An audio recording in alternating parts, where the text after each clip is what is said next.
How should I start this week as we're finally live? We're a little late, ladies and gentlemen, but as you can see, I have my mask. COVID is running rampant in these streets. And things, there's a song called Shit Was All Good Just a Week Ago. Oh, how that plays so true today. For that, I just want to sing a song. How do I say goodbye to what we had? The good times that made us laugh. I'm sorry, Baz. I can't continue, man. I can't continue, brother. Can you help me out? Because I feel not only are we sick, I feel like the wave is gone, man. The wave's not gone, dude. The wave's not gone. This is the whole point of riding a wave, is to go through the ups and downs. And we were riding the highest of the high waves for 7 straight weeks for 2 months. I'll get into that in a little bit because I want to tie it all together. I've been thinking about it. It's been 24 hours, over 24 hours since the game. I've been really trying to think about it, put everything into perspective, kind of take a step back. But this is why we say ride the wave. It's not done yet. Let's just continue pushing forward. That's what we got to do, Cliff.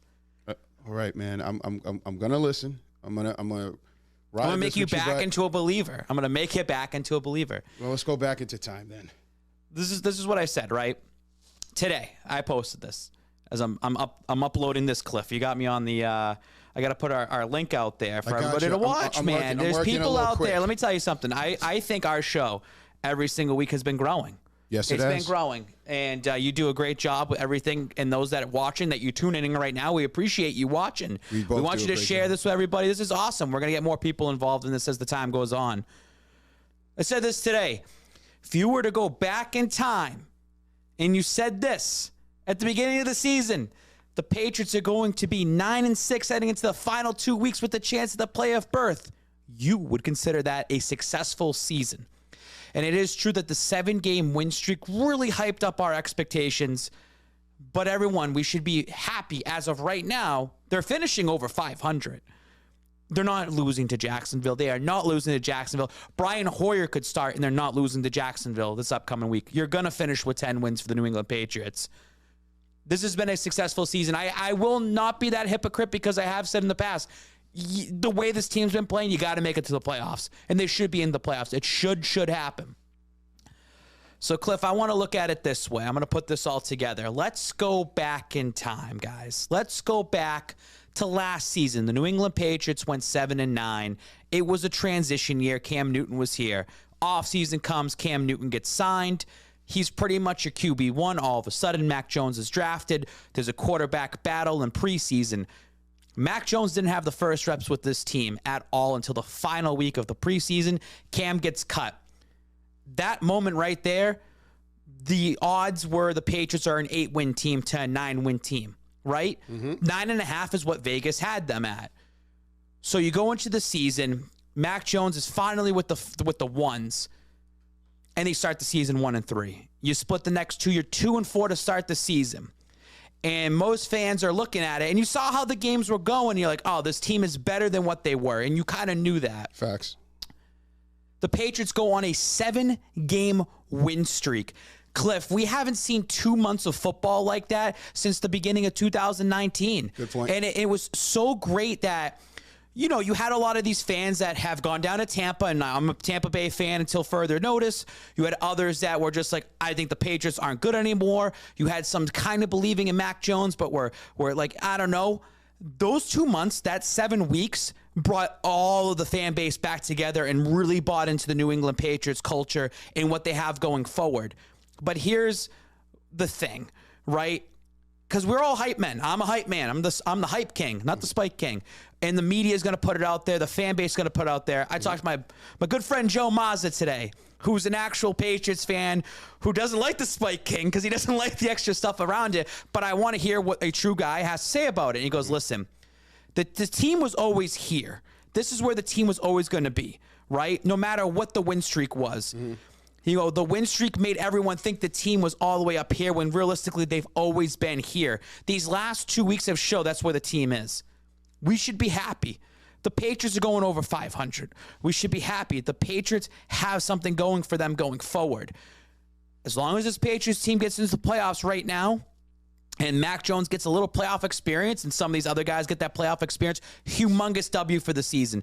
I know, Cliff, it sucks. We went from Super Bowl contenders, baby.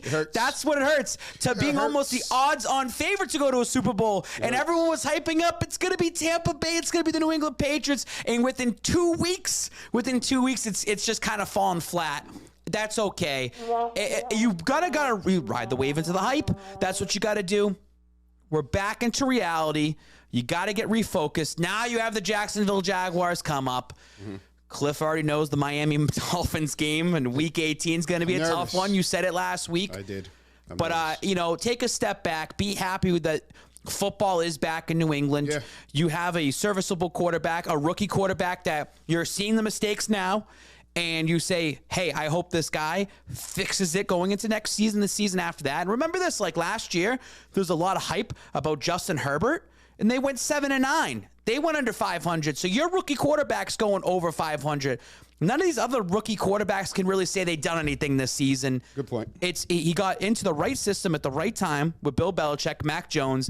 He's getting the experience, and there's still work to be done. He will get his. Let's talk about the experience real quick before we get into the show. Do you think that it hurt us a little bit that the bye week, we talked about the bye week, them losing that flow, that rhythm from the bye week going into a game where they didn't throw at all or much, we'll say, to now. So it's 2 games, 2 bad. I think we could say the word bad for Mac Jones. So, Cliff, is it the flow of the season, or is it the fact the Patriots can't beat a good team? Ooh, because think about this now, and it's the reality and the truth sucks. What's the most legitimate win that they've had this season, Cliff? Think about it. Man. They have 9 wins. What's the most legitimate win that they've had this season? Well, at one point in time, we wanted to say the Buffalo game, right? But was that a legitimate win? I thought it was a coach. That's how we went in. That's how we played it. What would you say? I mean, in terms of the Buffalo game, a win's a win, right? Don't get me wrong. Mm-hmm. But there was a lot of conditions around that game that made it into a 40-plus rushing type of game where there was really no conditions on Sunday for the Bills and Patriots, and Josh Allen showed up, and he was a baller, and it was like a revenge game for him. The L.A. Chargers was the game of the year where it was like, okay, this team has something, they fought. It had to lead into a pick 6 and it had to change some momentum, and that game was so close at the end of it, right? I think that's your most legitimate win. But when you do look back on the 7-game win streak, don't get me wrong. Mm-hmm. Winning 7 straight games is very tough to do in the NFL, and you can't take that away. Right. But look at the teams they played. The New York Jets, you smoked them. That's what you do. You played a Cleveland Browns team that was hurting, that had no real running backs. You played a depleted Tennessee Titans team. You played the Atlanta Falcons mixed in there as well too, and yeah, you shut them out. Like they did things that made it seem like, all right, this is a good team, but you really didn't play good teams. You didn't win against good teams. You lost to Tampa Bay, but you held your own. Right. You lost to Dallas Cowboys, you held your own. You lost to a Buffalo Bills where the weather wasn't a factor into it, and you lost to them legitimately. You lost the Indianapolis Colts in a dome coming off of a bye week. You know, those are games you need to win, Cliff. Those are games that you need to win in the NFL to showcase that your team is going to be going somewhere. The Patriots, in my mind, now sitting back and looking back on it and playing this Monday night quarterback, and that's what we're doing because it's a Monday night. The Patriots really haven't had those legitimate wins, let's say wins, this season to really showcase they actually are a Super Bowl contender. We just fell into the hype. It was great. It was a great 2-month run. They haven't done it yet. Now you got Jacksonville Jaguars. That's not going to be a legitimate win. You're beating up on under 500 team. A little tune-up. And the Miami Dolphins in Miami can be a legitimate win this season because the Miami Dolphins are just now. They won tonight against New Orleans. They're coming off a 7-game win streak. Let's see if they beat the Titans next week. And that's your win to get in, most likely, too, for the playoffs and for seeding. So that win would be good heading into the playoffs. But if you lose to the Dolphins and you get pushed out or you just barely make it, it's a little skeptical. But again, you got to go back and circle back to They beat the bad teams when they're supposed to be beating the bad teams. That's a good thing. But you really haven't been beating the good teams that you should be beating to show that you're a contender. But hey, it's year one with Mac Jones. There's some issues that need to be addressed on both sides of the ball.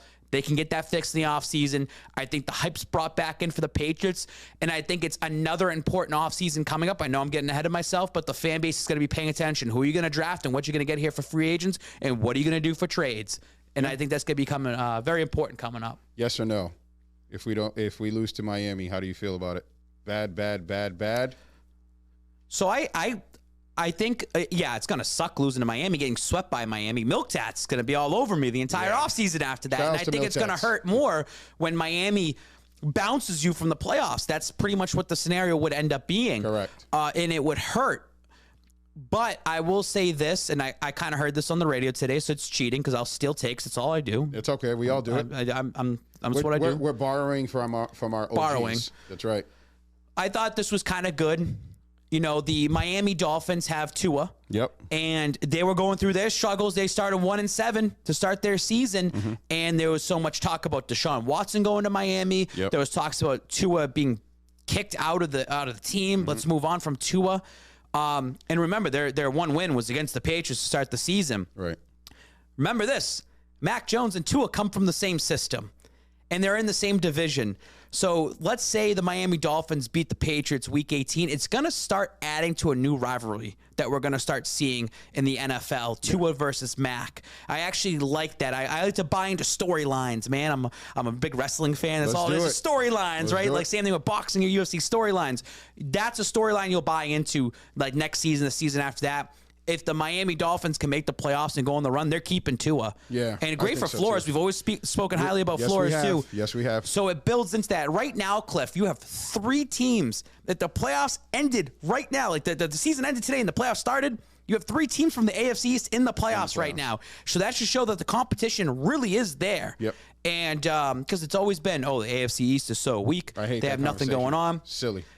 You split games right now with the Buffalo Bills this season. That's good for Mac. If you lose 2 games to Tua, it's going to add to a rival right there. So it's going to sting, but this isn't a one-and-done type team. Like, they're going to just get better next year. And they should get better next year. You should have a better record next year. So we'll see what happens. So let's talk about that quarterback that beat us. Because you and I were at the game. Briefly. This man, yes. But this man's a good quarterback. I remember speaking of Phil Perry, and he used to just say, not a good quarterback. He was wrong.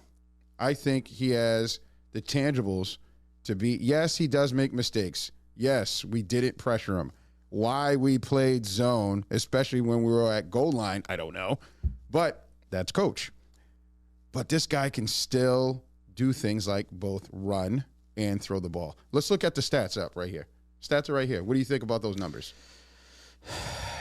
Those flip passes at the end of the game were beautiful because there was times I was watching the game. Let me pull up my notes real quick because when you're at the game, it's so different comparing to like watching how the highlights and all that. I told how you that went. I love the TV product, man.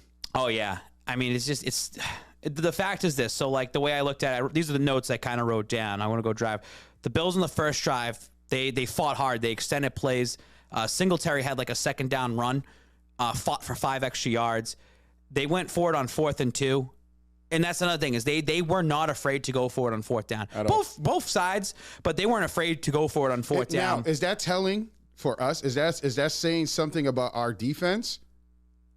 Say it. It is.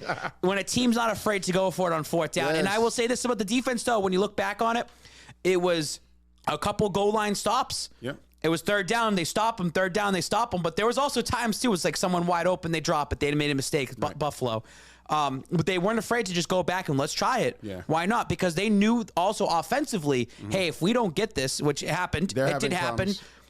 You know, we can stop Mac Jones. Yeah. They're going to have to punt it, which happened. And then Buffalo had good field position. So it happened. Yeah. It happened at one point in the game. Allen's able to extend plays with his legs. He's able to just when you're able to do that and you're running out and all of a sudden you're coming and playing up on him, boom, little shuffle pass or a little dink pass over there. So he has a great repertoire. And I mean, I looked at the Buffalo Bills with Sean McDermott. They're a legitimate team. It sucks. It sucks to give them credit, right? You don't want to do that. You don't want to do that. We're gonna be. I know, but it's because I wanted that team to be like that one and done. You fall off, they're not falling off. They're going to be a thorn in your side for the next 5 years. They're here. They're here. They're here. Yeah. And the way Josh Allen played, there was a point where they got a first down and he flexed. He was so excited. Like, you can tell this game meant so much to him. I posted this picture, by the way, on Instagram, and it was a picture of Josh Allen shaking hands with Mac Jones, and you had Belichick off in the background, and you just have their faces, and the faces that they both look so pissed off. But it's someone, one of my commenters said this, there needs to be a spark for the New England Patriots at some point. Maybe this is a late season spark that goes to the playoffs to lose to the Buffalo Bills, because Mac Jones is probably eating himself up inside. He didn't have a good game. No, he did not. He did not have a good game. No. Their Patriots, the 3 offensive scoring drives to the Patriots weren't bad because Mac Jones extended plays 2 on 4th down. They made some great plays. He had a great touch pass. But say his throw to N'Keal Harry, you're throwing in traffic with 3 defenders there. That's a bad decision. That's a very bad decision. It's also a momentum-changing decision, too. When it's 10-7, you do that, and then all of a sudden it's now 17-7 before halftime. Well, let's go over some of their guys, man. I thought this guy just came out of nowhere for me. Isaiah McKenzie. 12 targets, 11 receptions, 125 and his big thing is the fourth quarter, and it's 26-21. And the Patriots defense, we just need a stop. You just need a stop. It's the same thing as what happened against the Colts. Every week. You just need a stop at some point. It did not happen.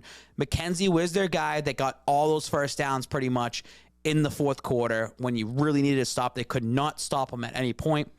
The touchdown came very early in the game for him. That's all they needed, and he stepped up.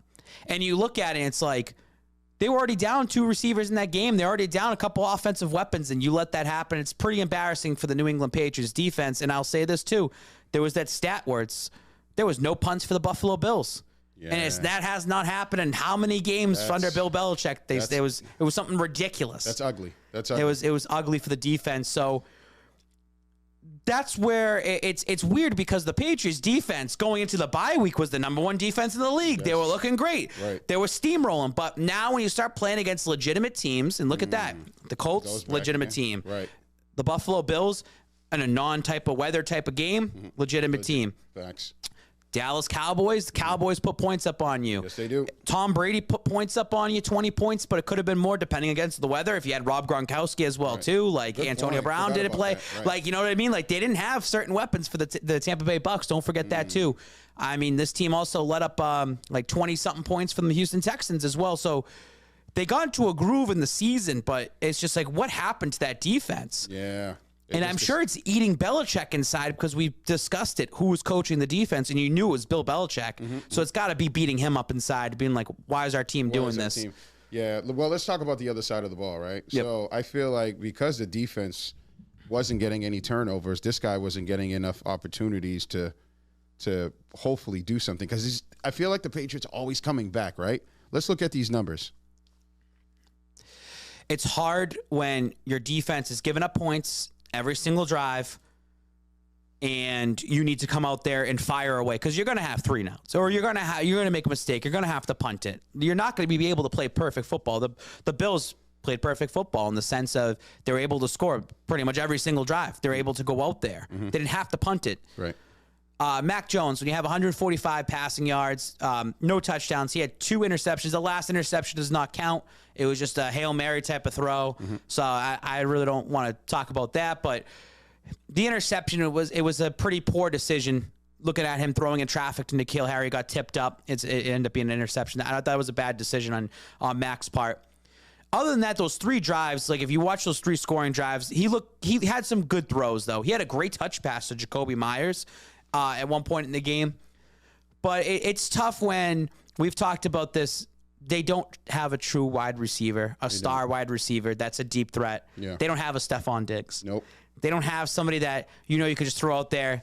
He can go deep, and Matt can just chuck it up and get you right back into the game. One of the problems was offensively is they're kind of slow. Yes. They take their time. So it eats up so much clock. 7 minutes plus. Ugh. And it's good and bad. It's good if you have the lead and you're eating clock Right. and you want to control the game. It's bad when you're always playing from down and you're like, all right, fuck, like we're down 10 points and it's like we have to have a 7-minute drive. Yeah. It's like you want bing, bang, boom, you want to go. They're great in like a 2-minute offense. Like Mac looks good in 2-minute offense, but they're not running that all game. Nope. Right? Not at all. So it's tough where I think it's gonna happen one day where the Patriots will be down 7 and you're gonna have that stud receiver you throw out there, and then it's bing bang boom, and then they score within 1 minute. That's the Tom Brady Patriots that we've seen over the last 15 years. Not really so much the beginning of Tom Brady's career, but that's what you started seeing, and that's what the Patriots fans I think are missing out of this offense of what we've seen in the Patriots. I want to be an offensive coach very briefly. You and I sat there briefly, and we watched N'Keal Harry do nothing. So I heard this today. He was on the field for 95% of the snaps. Here's my question. They know what he can do or can't do, right? And I'm talking about the defense. Why wouldn't they put Jonnu Smith? Was he a scratch? I have no idea. Why wouldn't they just say, hey, N'Keal Harry, we're splitting time with you and Jonnu. I think he's as fast, if maybe not faster, than N'Keal. He's this big boy as well. Why are we not getting innovative that way? In terms of the snaps, I just know that they've talked really highly about N'Keal Harry and his blocking this year. Okay. So like, I mean, Harris had a good day on the ground. I mean, I don't know. I feel like also it's like, what are you trying to showcase N'Keal as much as possible for a possible trade in the offseason and try to move on from him? Like, I don't know what they're trying to do with N'Keal Harry. I think Harris had the great numbers, as I just put up here. It has nothing to do with N'Keal. I just didn't see it. No, it's just him. It's him doing his thing. Yeah. He almost had a fumble there at the end, too. Yeah. And it was a little iffy, but 3 touchdowns, Yep. 18 attempts, 100 yards. It was a good day for him. Really good day. Brandon Bolden got mixed in, but more for receiving. I think he had over 20 yards receiving. But they just... You miss Stevenson a little bit, but it doesn't matter. It's like you're playing from behind the entire game. Right. Running's not going to help you. That's going to help you when you're up. And what stings the most is, there was that time where there was a late hit and didn't get called a late hit, and then it turned into, taunting penalty or whatever it was, and then it backed you. It was the difference of being on the Bills 30 to your own 30. So that hurts, and I also think that when you're down 10-7, and you throw an interception and give the Bills great field position, and they march down and they score in 17-7, you had the possibility of going up 14-10 at the first half. And I think that really changes the dynamic of the game. It feels like this team can't play well from behind. Right. They can't get over that hump. They only did it against the Texans where they really, and the other one was the Chargers game, but it was such a close, I'm talking about like you're really behind, like 10 points behind. They're front runners. 10 points they're behind. Front running team. Yes, that's what it is. It's very hard for them. We'll have to look into the stats on that one of how many times they've been behind 10 points this season and where they've come back. It's only been once. Yeah. And it was just the Texans game. So you're comfortable with that. So are you thinking that maybe it has not, you don't think that Mac's on having like a cold streak? It's definitely cold for him out there. Yeah, right. I mean, when you look at the Buffalo Bills game and he only had 3 pass attempts, then you look at this game and it was cold out there and he had like 30 attempts, but he throws 2 interceptions again, 1 interception, but 2 interceptions and only 145 yards in the air. Is there something wrong with Mac Jones in the cold weather? Because he's not a cold weather quarterback. And some are discussing, does he have a noodle arm? Now, I thought some of his passes were good, rewatching the highlights. Yeah. He wasn't terrible, but it's just, again, something that you hope that gets fixed over time. But again, sometimes cold does not mix well with certain guys. So next week will be a good test for Mac for a bounce back week against Jacksonville. But he is on a cold streak, Cliff. I think I had the numbers, and I'll just say them when I have them. I can read them for you if you want. Well, I have them here. The last 3 games, 463 yards total, 2 touchdowns, 4 interceptions. Yeah. And I said this, is Mac Jones going to finish as Rookie of the Year? Because he shouldn't anymore. Yeah. I think that goes away.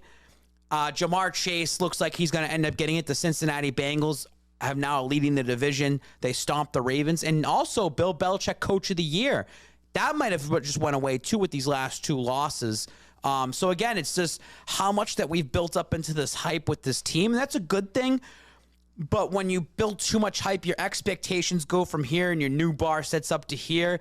And then you get disappointed when the expectations are not reality. Yes, sir. So it's good. I said last week you get punched in the face for the Colts. You had the Bills. Now the fan base got punched in the face this week against the Buffalo Bills. It's like, okay, we're back to reality.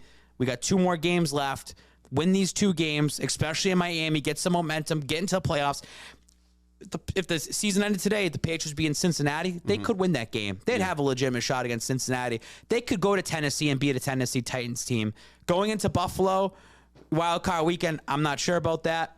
That would be a tough one, but it's not like this team can win games. Like, they can still win games. It's just they haven't really proved it. Will they go into Kansas City and beat Kansas City? No.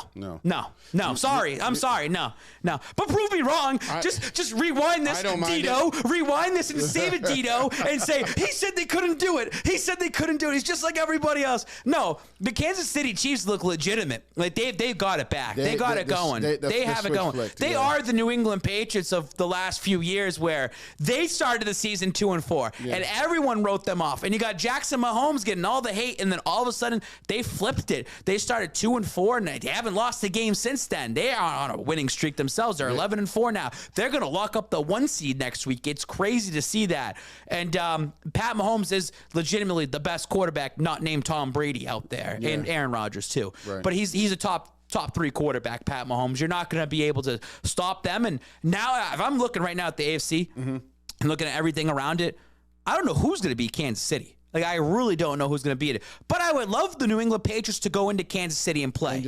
I just want them to play. I want Mac Jones to get playoff experience. That's what I want right now. So we don't have to have this conversation of he doesn't have any playoff experience next year. Yeah. But I want to go back to something you said. I think if the Patriots were to play Tennessee Titans, that might be a tough game. I'll say this. 2 things, and I'm stealing this take from my cousin Jeff that I was speaking to. We're always talking about the Belichick tree. I think we finally found a coach that we can say, not to exceed or pass what Belichick is doing, but coach the way he's coaching, man. Mike Vrabel's good, man. And he wasn't even under the Belichick tree. He was a player. Well, but it's a player, but he wasn't under that tree. You're right. But still, it's a Belichick guy, Belichick system type of person that has connections, that's built in like that. Like, he just sees the game, and they make me nervous. Imagine if he had Tannehill is a serviceable quarterback, but what if he had a Brady-ish type of quarterback? They can make some noise over there. And you know that they're going to be drafting somebody. Tannehill ain't staying around too long. No. He's their current franchise guy, but that's not lasting compared to like where Mac Jones is going to be. Like, they're going to get their next guy eventually. Yeah. I'll say this though. You look at this. You beat Jacksonville. You go down to Miami. You got to win in Miami. You have to win in Miami at this point. You can't bank on beating Jacksonville next week and then Miami losing to the Titans, because that's who they have.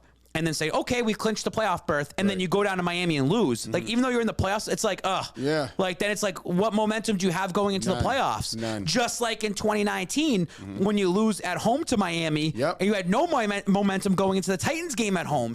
You don't want that to happen. You need to win these next 2 games to have that momentum. To just, that way, when it's back here in the studio, when we're talking about it, it's just like, hey, the Pats are going to Cincy next week, or they're going to Tennessee. They have a shot. They have a shot. Yeah. You can give them a percentage. Like, they're going to be dogs, but you know what? They have a legitimate shot at least going in there. Again, playoff berth is what you want. Right. It's a successful season. Anything on top of that, cherry on top. And you almost look at it this way too. It sucks. The AFC East is most likely not theirs. Yeah, it's not.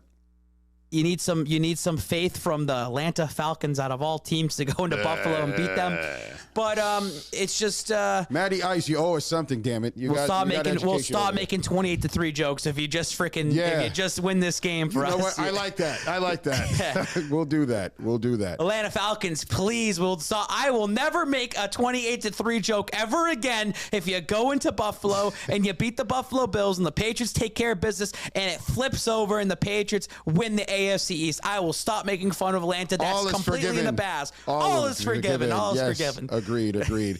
I'll tell you, though, there's just so much. This has been a fun year. It's been, like you said, it has been a wave. But I think I got excited. I think I got back into the feeling of, you know what?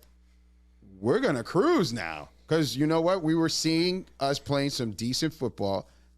That was a fun 2 months. Yeah. It was a fun 2 months of seeing that. Yeah. I mean, and it's not like these games are getting blown out, but you're seeing, the wheels are coming off a bit for the New England Patriots team. And we're starting to see it. And you're like, okay, we know what this team can be. Mm-hmm. These are the things we need to get fixed. You can't do anything now. It's already too late in the season. Right. But these are things that can get addressed. And again, as a Patriots fan, be happy. They're over 500. They can lose the next two, and they're still 9-8. They're not going to lose they're not going to lose to Jacksonville. There's no way they're going to lose to Jacksonville. I pray to God not. But even if you lose to Miami, you're a 10-7 team. You should be happy about that. You missed the playoffs. It sucks, especially the 2-month run you just went on. Mm-hmm. Hey, go into the draft. You're going to have a 15th or 16th pick. You're going to go into, the offseason free agency. There might be some people that you might be able to lure in, and there will be certain positions that need to be addressed. That would be dope. And Mac Jones has done what he had to do as a rookie, and should be happy about that too. So I agree. But don't sleep on Jarrett Stidham just yet. Don't sleep on Jarrett Stidham just yet. And that's what I'm going to let you have that, because I wanted to have this great picture. Why do you say that? Talk to me. I know why. I have the notes, but please explain to the people. I don't have the nice picture you have here of him on his throne. But why? Why the Stidman? The Stidmeister, dude. Jarrett Stidham is going to make his last final run at trying to do anything in the NFL, and it's going to be coming next preseason and training camp. Stidham actually looked pretty good in OTAs. From things that I've been told in different directions, Stidham did have his surgery. He had to get cleaned up. He really hasn't had a legitimate shot to compete at all in the time that he's been here in New England. Mm-hmm. Jarrett Stidham beat out Brian Hoyer. He backed up Brady for a year. Then it went to the Cam Newton season, and Stidham, they ended up getting Cam Newton because Stidham did screw up a little bit himself, and they had Cam Newton in for a competition. Stidham ended up getting hurt. Happens again this year, but I heard there's more of a little conspiracy behind the scenes. I don't have the full thing yet. It's more of they really wanted Mac Jones to beat out Cam. They really wanted to put it all on Mac this year and see what they have. Remember, Belichick is going to play whatever the better quarterback is. There was a point in the preseason that Belichick was going with Cam Newton. Like, they went with Cam Newton heavy. And I really do think, Cliff, it still comes down to the vaccination thing. Look at who they brought in. Look at the two tight ends. Look at they were playing for a running game. I definitely agree with you. I really will stick with it. And I've told this to people in person. And I like going to the games and having conversations with you in person because I want to hear your take. My take isn't always right. I just want to have conversation. I really think Belichick built this team for Cam Newton for this season. And I still go back on this and say, I don't know if Belichick really wanted Mac Jones. I think that was a Robert Kraft pick. I think Robert Kraft pressured into him, like, hey, he's here, you have to take him. Because it's not like they traded up for him. Right. It fell into their lap. Like, it 100%. Fell into their lap, and you have to take the best player available. Yep. I'm not saying Bill hates Mac. But Bill going into that preseason seemed like they were sticking with Cam. And there was so many times where there was a red flag where it was like, hey, man, like, this isn't going to work with Cam. We got to get rid of him. Right, and I think that just the vaccination thing kind of stalled it. If Cam was vaccinated, he ended up getting vaccinated so he can play again. Right. And I'm not saying the Patriots with Cam Newton would be successful either. I'm not saying that. I just think that the coach of Bill Belichick, because remember, he makes the roster decisions. I really think that he wanted to go with Cam Newton to start the season. I agree. And I don't know. I feel like there was other pressure around the organization that wanted Mac Jones to start, and they wanted their cop-out to get rid of Cam Newton. So I know it's crazy we're talking about this, but there will be something that ends up adding up one day. I think it doesn't just work out where it's like, oh, Mac was the guy originally. Because Mac wasn't their guy originally. If Mac was truly their guy, they would have said to Cam Newton, see you later. Right. We're going to be all focused on why is Mac always getting the second reps? Why did it take till the last week for him to finally get the first reps? If he's going to be your quarterback to start, and why wouldn't you want him to get all the first reps right right away. Hey, we're going to go all in on our rookie. Sorry, Cam. This is what it is. You signed a deal. You knew what it was. We're going to move on. Why string Cam Newton along for all those weeks? And Cam Newton's not there to mentor Mac. It was never like that. They were competing. They both want to be starters. I just know that Stidham is on his final year of his contract. He's a young guy, too. He knows the system. He knows the players. He's got a great IQ. Is he athletic? Maybe not. Not as athletic as Mac Jones, but I know that when he gets this time in the preseason, there might be a little quarterback competition.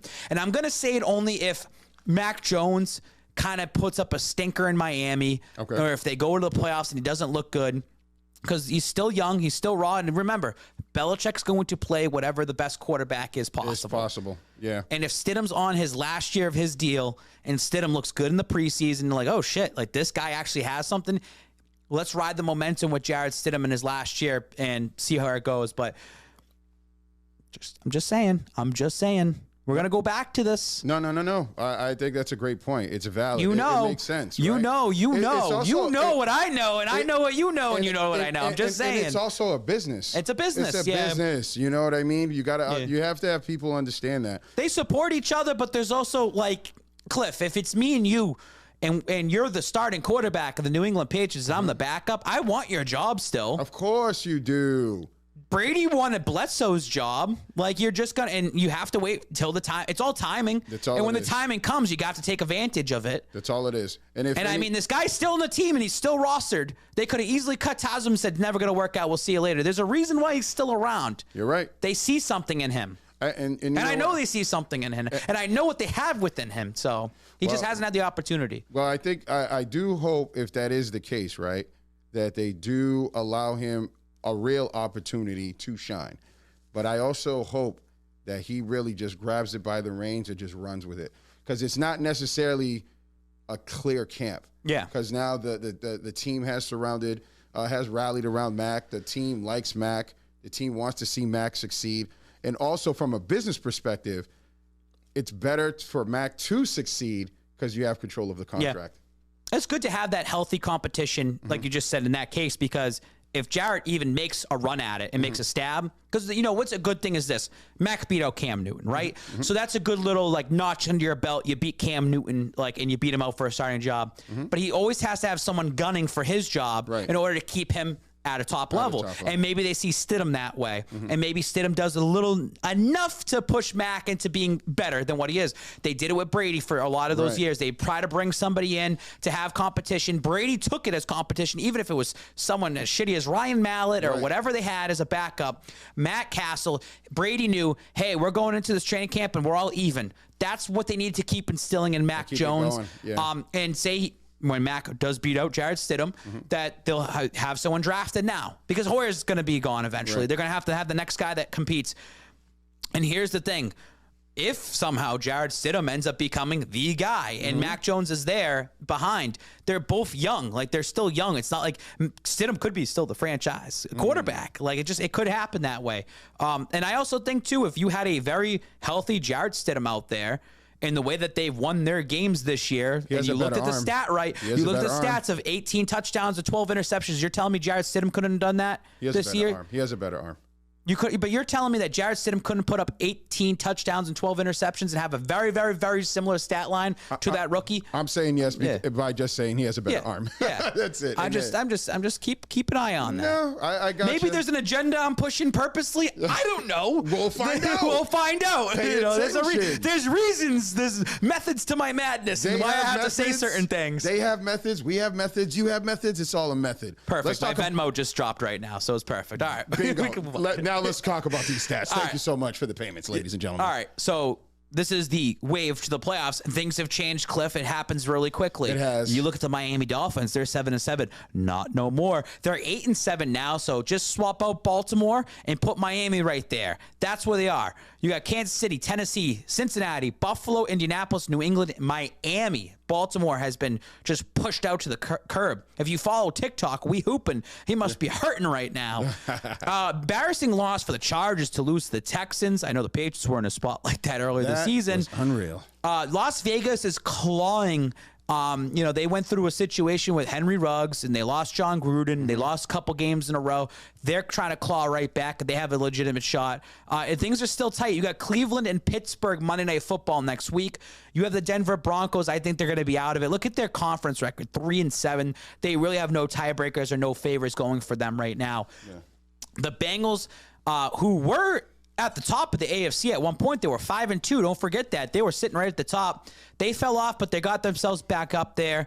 The Titans still are finding ways to win, even with a somewhat depleted team. A.J. Brown back. They had a pretty fantastic win. I think it was their Thursday night football game, right? They played Thursday night? Yeah. Mm-hmm. So they had a great win as well. Right now, if the season was over, it would be New England and Cincinnati. That's who you'd be playing against. What hurts right now, too, is that Indianapolis owns the tiebreaker over you. Mm-hmm. So you look at the 9-6 records. That's why it's so important to win certain games. That's true. It's going to be hard. Now, ideally, what you would... Now, here's the kicker, right? Okay. Because this is just math in my head. You own the tiebreaker over Tennessee. Mm-hmm. But Tennessee is playing Miami this week. If Tennessee beats Miami... Tennessee, it's like, what do you want in terms of seeding, right? Because it's like you need Tennessee to beat Miami because that's like now you want a playoff berth. But it's like if Atlanta beats Buffalo and the Patriots beat Jacksonville, the Patriots become the 4 seed, right? They're right there, right? They'll have that. But if Miami beats Tennessee, you would end up being over Tennessee. But Indianapolis, if they win, I believe that they would go over Tennessee. So then all of a sudden, so now if Indianapolis loses, you'd end up having above that. So there's a lot of like interchangeable things going on here. I'm just like looking at it because it's like, who are the Colts playing? I want to see who the Colts are playing real quick because I think if the Colts win and Tennessee loses, it's a crock pot right now. Speak about crock pots. What's your favorite crock pot meal like going into like the wintertime? I'm a chili guy. I like to do chili in the My wife makes an amazing chili. So you got the Raiders at Colts. That's what you got going on. So the Raiders, who are 8-7, have the Colts and they're trying to win. So there's a lot of things moving on here. That's a good game. There is a possibility the Patriots could be the 2 seed next week, but there's also a possibility that they could be bounced out of the playoffs at some point as well too. So there's a lot of interchangeable things that you need certain teams to win. And I like look at it this way. I've accepted the fact, Cliff, that next week is the final game at Gillette Stadium for the 2021 season. We talked about it. We talked about this off air. Yep. I said it's sad. It's their last game of the season. Yep. It is what it is. I want Miami to lose next week. You need the Titans to win. Let the Titans win. Because guess what? You beat them this year already. You could go into Tennessee. You could win that game. Let them go to Buffalo. Let them go to Cincinnati. Let them go to Tennessee. Because that's probably who you're playing in the wild card weekend. Yep. The Patriots have a shot against all 3 of those teams, especially if you win your last 2 games. If you can win that home game and you have to beat the Jacksonville Jaguars soundly, and you can go down to Miami and show that you can win on the road the last week, guess what? We're doing it again the next week after. We're going on the road again. On the road again. If you're telling me what team would you want to play that wild card weekend, give me the warmest team possible. Because if Mac Jones isn't good in the cold, let them go to Tennessee. Maybe even Cincinnati. It might be a little cold out there, though, in the north. But you don't want to play Buffalo because it's going to be freezing cold. Yeah. But we'll see what ends up happening. So much is going to change. It keeps changing every week. And you know what else changed this week? There's a Hall of Fame GOAT that was not a captain. Or was he? I'm sorry. I had to put the eyes. I love you, Tom, but it's all right. Don't judge me. What do you think about this? Do you think he had a shit game the game previous? He comes out here, no C there for captain. Thoughts? It's funny. You sent me the link to this, and it was a Boston CBS link. They're watching. Like, they watch every move that he does. Yeah. It's such a Tom Brady move. Yeah. It was funny to see him first go down to Tampa and have the C, because you're like, that's not Brady-like. Nope. That's not Brady-like. Right. And he, like, that's just the culture, right? Like, that's what they do down there. Right. And then they win the Super Bowl. So it's like, all right. And then he kind of became a little D-bag in a way, because it's like, hey, my shit don't stink. Yep. And let him do that. He's taking the victory laps over everybody. Quite he a few did that. times. Him taking the C off of his chest is just like that little, like, superstitious move. fuck, like we got shut out at home, embarrassed. What's the one little thing I can make a change to myself to kind of make everybody will notice, but do something? And it's so Tom Brady to take the C off the chest and be like, nope, we're a team. It's not one guy. You know. Bring it back to the old school. It's just. And now they're going to go on some 5-game win streak and go to the NFC title game because of it. It's all because he took the C off of his uniform. But maybe we can take credit for him being this way because he learned of just a little humble pie. That's what it is. And you know what? It's kind of like this. Tom Brady has not got shut out in like 15 years, right? Yeah. He probably looks at that game. He probably looks at the images. He goes, that C's no more. Never wear it again. Because that's little C, that little jerk. It's going to remind me of that. It's because of that. It's like a fresh start almost, right? Yeah, it's like a fresh start, right? That's like it. Just something stupid. It's so Tom Brady. Whatever motivates him is It's cool. like if they wore those throwback reds and they got embarrassed and that Brady would be like, we're never wearing those again. Ever. We're never wearing those again under what I'm here. Like that. It's just something like that. It's like Belichick wearing red at the Super Bowl and they lose, the perfect season. Like, I'm never wearing red again. Like just something like that. Or Brady always having to wear white in the Super Bowl because they always win that way. Like it's just. You just said something. Maybe you need to start telling coach to where's the hoodie? I know. I feel like they're pushing that like new merch this year. Yeah, they are pushing it. Yeah, it's weird. I miss the hoodies. What's going on over there? That's obviously distracting the team. I'm not wearing the hoodies. The evil hoodies, no more. He's lightening up too much. They're building onto the space. Yeah. They're pushing the merch. They're not telling you what the official hat is this year. I hate that. I always try to buy the official hat every year, and I looked at them, and one of them, the lady was like, well, this one's the most expensive one. It's $30, so this must be it. But it looks shitty. I was like, I like the other ones. Like I try to get them every year. Yeah. And some years they like a crappy. Other years they're good. Yeah, they don't want to let you know. Because they want you to buy every hat. It's like, you got to buy them all. One of them's the official one. Fuck that. Something's going on. Usually in November, they would wear it on the sideline. It was whatever Tom Brady wears, I'm wearing. Right? Too, that's the new thing. And I haven't noticed it this year. So damn it. See, Mac's going to start shelling. Yeah, you got to start doing this. Together, man. Come on. Stidham would have. All right. Let's get back on the streak. Let's talk about gambling a little bit. You ready to I had a tell cold people streak what you bet? last week, dude. My question is, and we always ask, is Babs going to bet against the New England Patriots? I don't. Survey says I do this week. It's too many points. 15.5 is too many points. I've seen 16.5. It's a lot of points. I did say, hey, the Patriots need to win this game like 50-0. Like they have to put up the points. Here's the problem. You got Matt Judon and Juwan Bentley already on the COVID list. Oh my God. But it's better to be on it now than like later in the week. Everyone's getting sick right now, Cliff. You have the mask on. You talked about this. You talked about this right at the start of it. Everyone's getting sick. They had a record-breaking 100-plus players go on the COVID list this week, and it's still going to pour in.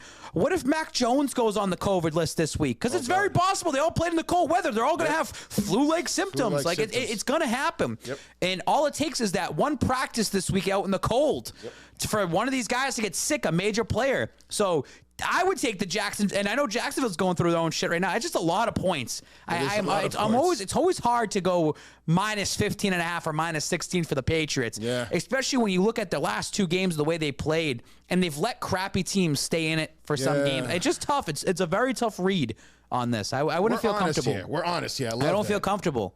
It's all right. Doesn't mean the Patriots are going to lose. And here's another one, 14.5 for Atlanta. And I was kind of shocked because Atlanta's hit and miss this season.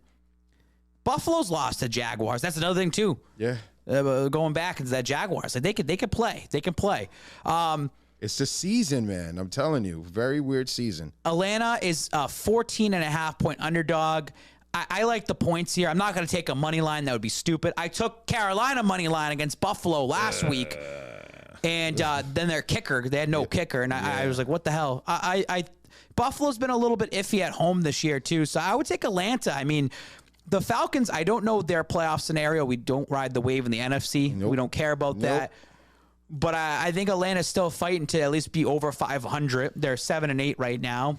They're just trying to salvage something. Something. And again, if they don't want us to get rid of those 28-3 jokes, do your job over there, damn it. Kansas City at Cincinnati is a great game. You got Kansas City, who pretty much will wrap up the 1 seed with the win. This is a great playoff test for Cincinnati as well, too. I like KC -5. They're rolling right now. That's a team that could win by a touchdown. Nice. Vegas Raiders at Indy. This is a homer pick. I'm a closet Raiders fan, Dan Jolly. So we got the Raiders at Indy. It's in a dome. It's great for the Raiders. This is like their last shot to salvage their season. They had some big wins. They beat the Dallas Cowboys on Thanksgiving. Do not forget the Raiders did that. So I like the Raiders here in a spot where maybe the Colts are kind of overlooking this game a little bit. They're at home. They're a heavy favorite. I like the Raiders to straight up win. And as a Patriots fan, you got to root for the Colts to lose as well, too. All right. And just for the guys out there, he had, and that's on me, he had Arizona. What about the Arizona-Dallas? Oh, Arizona-Dallas. I think Dallas was only a 5-point spread on that. I said smoke Dallas, take them. The one thing that sucks, Cliff, is when you go to the games, you don't know what's going on around the NFL. Right. And I don't care about the fantasy and gambling aspect of it. It's like, I legitimately don't know. I'm not there to read the scoreboard and see the stats. Like, I got to see it. I got to see it physically. And the service sucks. And you're not going to just be on your phone. You're going to watch the product. Yes, yeah. You're going to be watching, like, what's going on in front of you. That's right. And then the game's over. Yep. And then I'm already drunk as is, so I can't be paying attention to what's going on. I fell asleep at 8:30 at night. Michelle was not happy about that. I was something was up. I was like, dude, I don't see anything. I was so exhausted. Yeah, I was exhausted. I could tell. Thanks. Yeah, good and bad. I was exhausted. I did not leave until like 6:30-ish or 6 o'clock from Sixth String, and then we left, and then we went home, and I was trying to sleep in the car, and Michelle like really wouldn't let me, and then we get home, and then like you spend, and I was exhausted. I fell asleep on the floor. I was just so exhausted and just like wasted, but like exhausted. I fell asleep before the babies fell asleep, and then I got 12 hours of sleep though. Like I got to sleep in. It's been a while since I slept that long. I felt great today. I felt refreshed. Didn't feel hungover, but it's just, I know I didn't talk to anybody last night because everyone wants your opinions, and you got Instagram, and like usually I might do a live at the middle of the night where it's like once the baby goes to bed.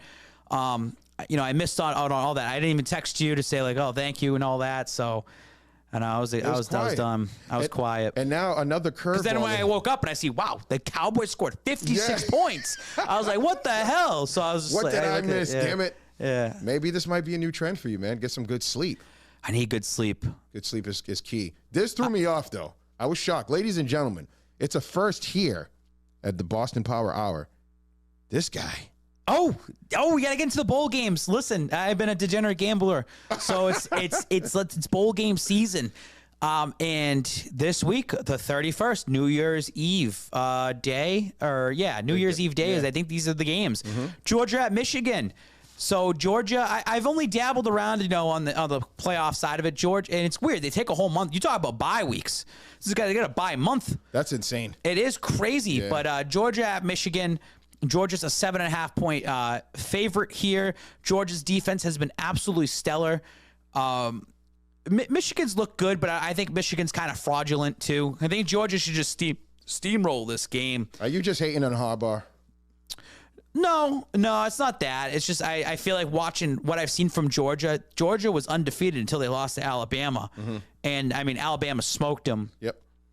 I think Georgia getting punched in the face, they have the whole month off. They're going to come out fire, and they want to go back. And if you're the NCAA, you know what you want for that final game. Yeah. You want Georgia, and then you want the next game. You want Alabama to win over Cincinnati, which we have that out. And I think Cincinnati, good story. You made it. You're there in the playoffs. You get your recognition. Yeah, I'll leave.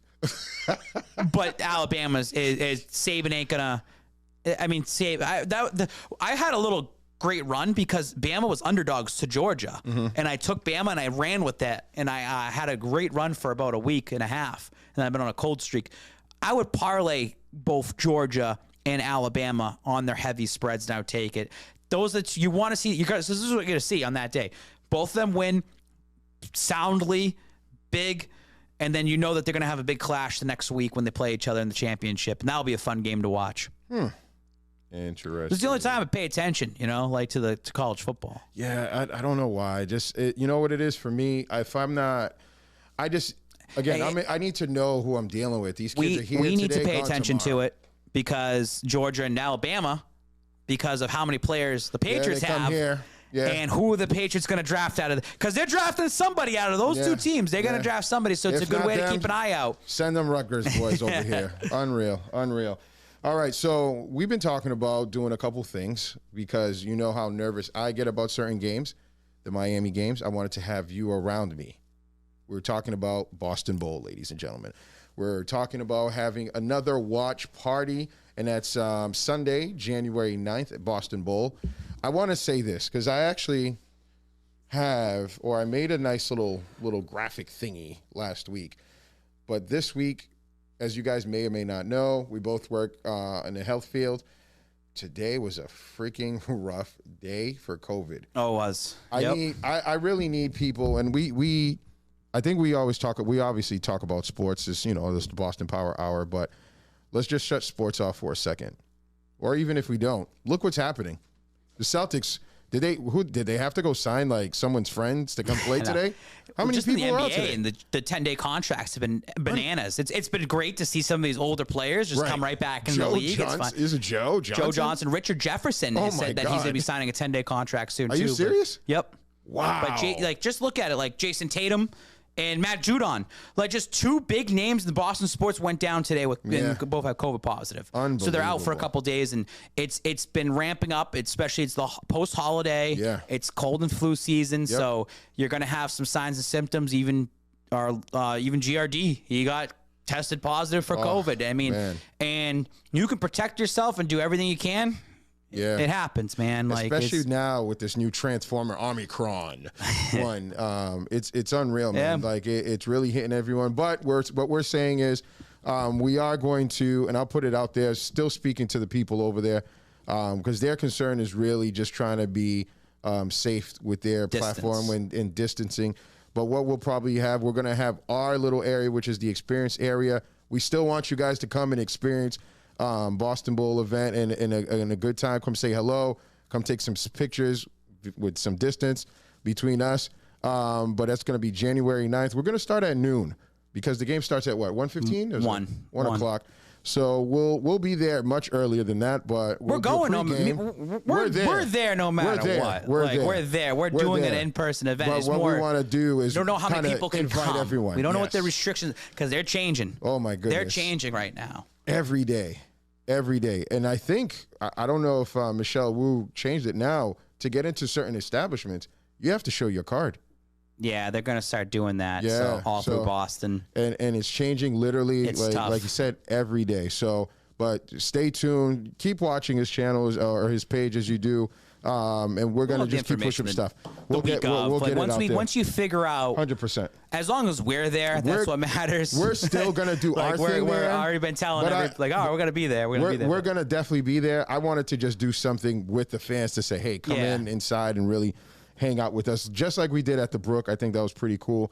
And like I said, Boston Bowl, really amazing bowling center. Speaking of the Brook, real quick, they're going to become a vaccine clinic. I just saw that today. They're going to actually be able to give out vaccination shots and stuff. That's pretty awesome. They're helping out. I just saw that from them today. Yeah, salute for that. I like that. It's just cool. It is what it is. You got to work with the restrictions. You can't fight against it. Mm-hmm. It kind of sucks. Yet you're still allowing 60,000 people to go to Patriots games. And then, the city of Boston says, you can only have 30 people in restaurants or whatever it is. It feels like winter is really coming soon. Mm-hmm. And if I personally, in my belief, I feel like a shutdown's coming soon again too, Cliff. I've been seeing how things have been placed around the city. You're in it. I see it.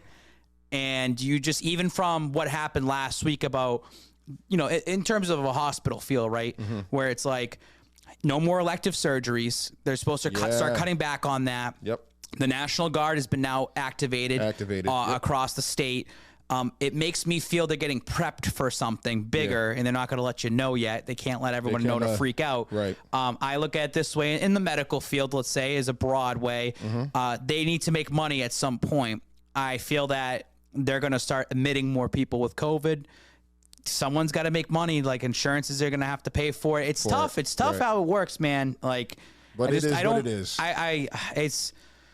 It feels like almost Groundhog Day, and we're going to be doing this almost every winter. It's unfucking believable though.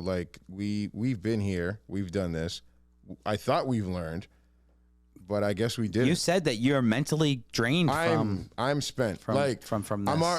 I'm with patients constantly, and having to see a patient and then knowing, wow, they're gone because they died. I think that started to take a toll on us here. We are a private practice. We see a lot of people, and when you help people, you become really close with them, right? And you never want to see anyone, regardless of your relationship with them, be sick and then find out they died over like flu-like symptoms and stuff like that. It's just, I'm not saying COVID is fake. It's just, as a society, how can we keep doing this and be shut down or restricted? Right. It's almost like society's going to step up and say, fuck this, dude. We can't do this anymore. Right. No one's ever going to be ever on the same side. There's always going to be everyone butting heads. 100%. But it is tough to be, you know, hey, we're back and we're going out there maskless at Gillette Stadium. And then 2 weeks later, it's like, nope, no one can go out and go do anything. And it's like, well, what the hell? It feels like, same thing. They can't shut down Christmas and then just waiting, or you can't shut down New Year's Eve. Yeah.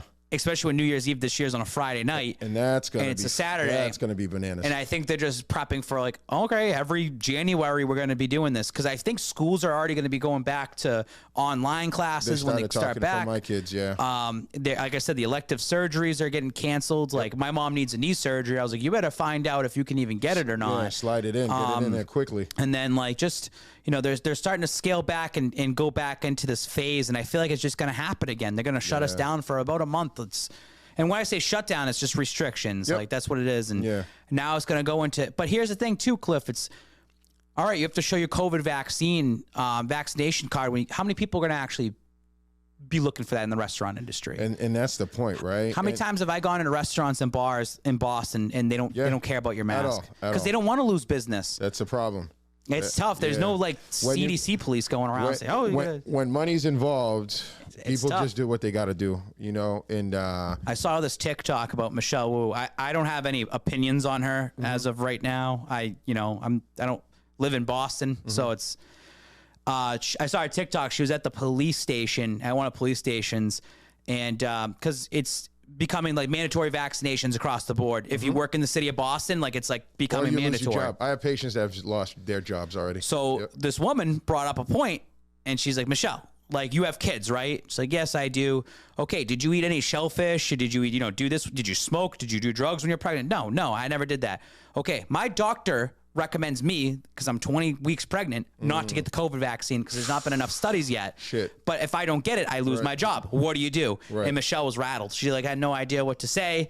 And then whoever was recording it, someone saw it and was like, stop recording that. Really? So these situations are happening too that we don't really know about. Because we've never experienced this. We're not experiencing it. And it's like how many people losing their jobs, not only for the belief of I don't want the vaccine, but just like I feel medically I shouldn't get it because of this happening. And I think a pregnant woman has all the right. If I was going through the pregnancy now, not me, I know I do look pregnant, but Michelle and the twins, I tell her, no, don't get it. Don't get the vaccine at all. No like data. I don't want you to get it until, I even say the same way for kids, Cliff, because you have kids and when's as a parent, when are you going to get your kids vaccinated? We're going through that right now because my son. How do you feel about that? My son, at 9 weeks, got meningitis. Yeah. Right? So his immune system is compromised. We're waiting on data. Like I'm speaking to everyone. Not like it's not like physicians automatically have this stored in their brain. Yeah. Right. They have to go and find it, and they have to hope that people were reporting things, and it has to be kids that have gone ahead of CJ's, my son. Right now we're kind of just like, holy shit, we're stuck. We signed him up because there's two ways. We can have him tested every week, or it's like a pool thing. So if they randomly test kids out of the class, and if they figure it out, they give us a call and say, all right, you have to quarantine. But to answer your questions with the vaccine, we don't know. Jen and I talk about that every day. You talk about this being mentally draining, and now you're mixing in, not just for you as an adult, you're a parent, right? And you have to make a decision about a vaccination that doesn't have that much data for children. Correct. And the city of Boston saying, hey, starting like May 1st, anybody that's 5 years old or older needs to be vaccinated in order to go anywhere like the Fenway Park or the aquarium or Museum of Science. And it's tough to put that decision on a parent because I'm not against vaccines. Like we have to evolve, but it's almost like what's going on here? Right. Do I truly want to trust it? And you don't want to. You're going to feel guilty as a parent giving something to your child Something that you don't feel comfortable with, right. and then what happens in the future, Exactly. right? We're not, and I'm not saying that. Again, vaccines are like hurting us. They're trying to help us. There's just not enough studies in it yet. And I think that's the problem too, because they just whip this thing up, right? And these companies, by the way, are getting. How many times have they put cancerous products out there? They find out 10 years later that product was cancerous, and you just don't know. And that's it. It's it. It's scary. It is a scary world. I'm almost in my situation as a parent, a new parent, that I at least don't have to make that decision for another couple years. Right. And I can kind of hold off and see how everything goes. Yeah. But to be a parent now, and not even that, you had to deal with the Zoom university. Oh my and, God. and being and parents had to homeschool their kids essentially. It's the same insane. parents that have to go to work as well too, because work's still going. And that's the weird thing, right? And this is how crazy the world is. It's like you mentioned, you do have to go to work, but then they'll say, all right, you can work from home. But working from home with the kids, it doesn't work. No, it doesn't work. You know what I mean? I've heard about it. So it's like COVID is just, it's so complex. It's not just about getting sick and having a vaccination. It's all this other stuff we're talking about that goes all around it. That's so true. One thing just, it makes everything, your life is, it's been so flipped upside down. Yeah, it's unbelievable. Unbelievable. It's insane. So let's finish off the thing, because we do have, let me see. What do we got? We got the Celtics we can talk about. There's not much They're to talk about. booty cheeks, bro. We're going to have to talk about them when the Patriots are done, because the show keeps happening every week. It's Boston Power Hour, and they're going to have to start getting some limelight. Can't give the Bruins anything because they don't even play right now. They're on a break right now, the Boston Bruins. Yep. What? And they're not even a good team either. No. So they're on a break. They're going to have to break it up. The NBA needs to go on a break. Yeah. The NBA, I saw this a couple weeks ago, Adam Silver went out on ESPN and said, we just don't think that we need to take a break. There's no point in doing it. But yet you're having these players drop left and right, and your product is hurting from it. Right. You're getting your main star players are testing positive for COVID, and they have to sit out. So I think it's a good thing in the sense of, hey, you're getting these 10-day contracts out there and you're giving more opportunities. But at the same time, there's some teams that are only going with 8 players. Yeah. And that's it. Yeah. So your product. You talk about straining adults. They don't want to lose money. They can't afford these again, it's all business. It's all money. They can't afford to lose money right now. Yeah. So I know that's why they want to keep this going. I'm worried, as a fan. I went to Michelle because for Christmas I got her those tickets for the KG game. I was like, they might not even have that game. You're right. They might at that point. It's March 13th. I said we could be coming out of like a COVID shutdown, and it's still restricted people that at 50%. So that's a great point. It's tough. Like that's the thing is like Michelle Wu, you're setting these restrictions, but yet the TD Garden can still fill in 20,000 people. It makes no sense, right? Like pick your point. What are we doing? Because it's all money. It's all money driven. But the NBA said they're going to continue doing it, and then all of a sudden you got Tatum out tonight.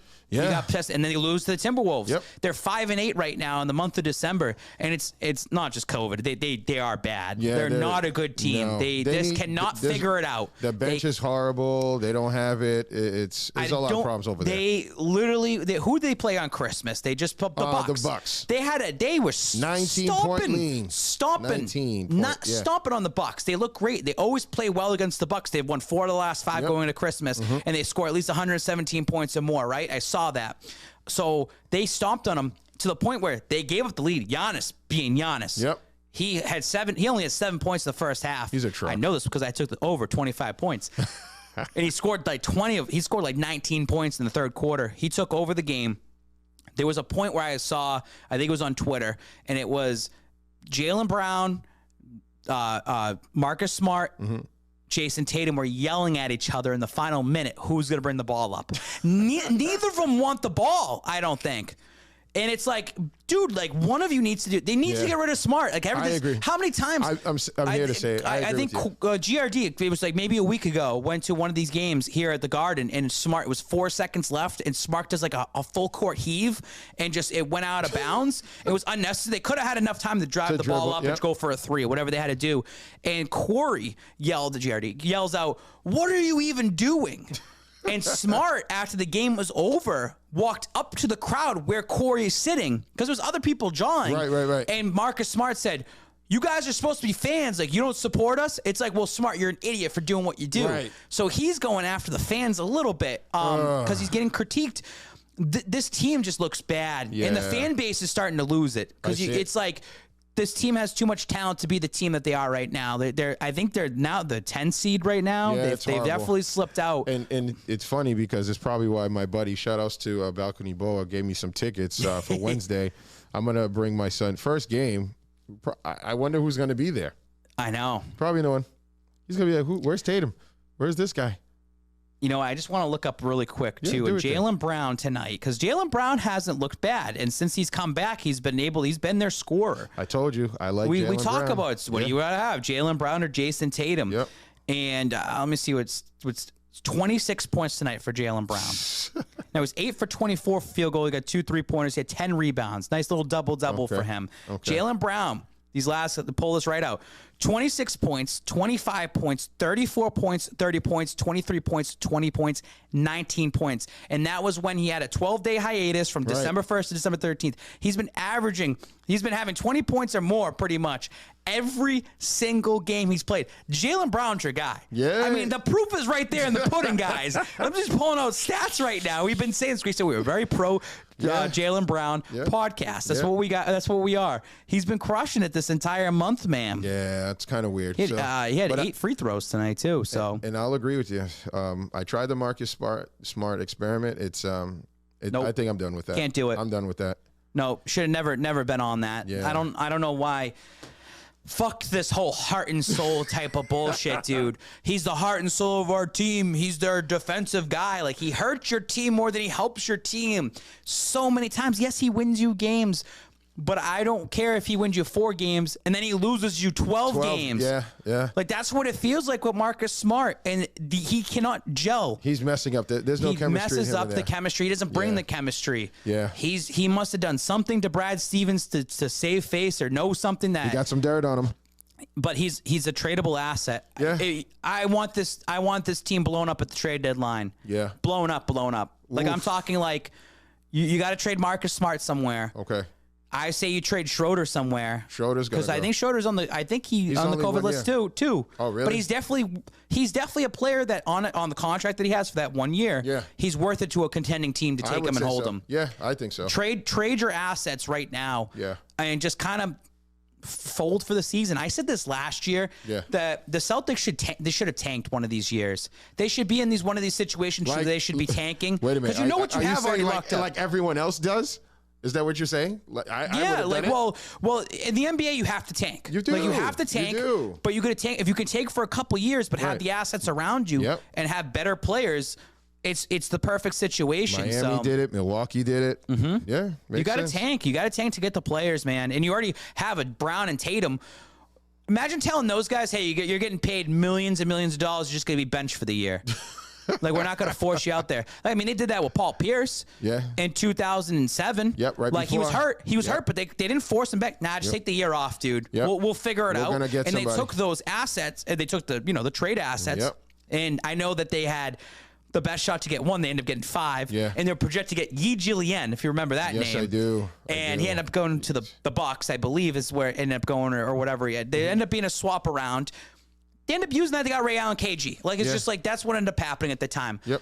And in basketball, it's you go all in for 1 or 2 years. That's absolutely fine. Keeps the fans happy. We can live off of that for a while. Because guess what? Fans still live off of 2008, and they still live off the 1980s of Larry Bird. Yeah. They still do that around here, so it doesn't hurt. Especially, it doesn't hurt to live off of that. That's fine. Just go all out for 1 year for 1 title. That's what they should. That's what Brad should have did to start this off. All right, man. We're at the end. What's your final thoughts, man? My final thought is basically everyone just stay out there.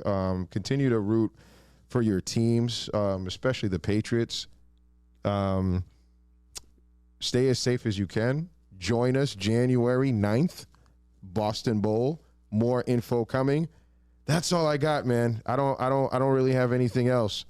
What are your final thoughts, sir? My final thoughts, just everyone stay safe out there. We have a new year, new me, new approach. Get your New Year's resolutions in. We didn't even have any. We're not going to see each other until 2022. Right. My New Year's resolution is this. Those Big Macs have definitely hit me a little too hard this year. And people were noticing at the game. They were mentioning it. You guys are jerks, right? I've had some personal demons myself. I struggle a little bit with alcohol. I feel like sometimes I drink a little too much than I should. Those Bud Lattes, although it's fun, I catch myself using it to cope sometimes with my own life, and I want to be upfront and honest.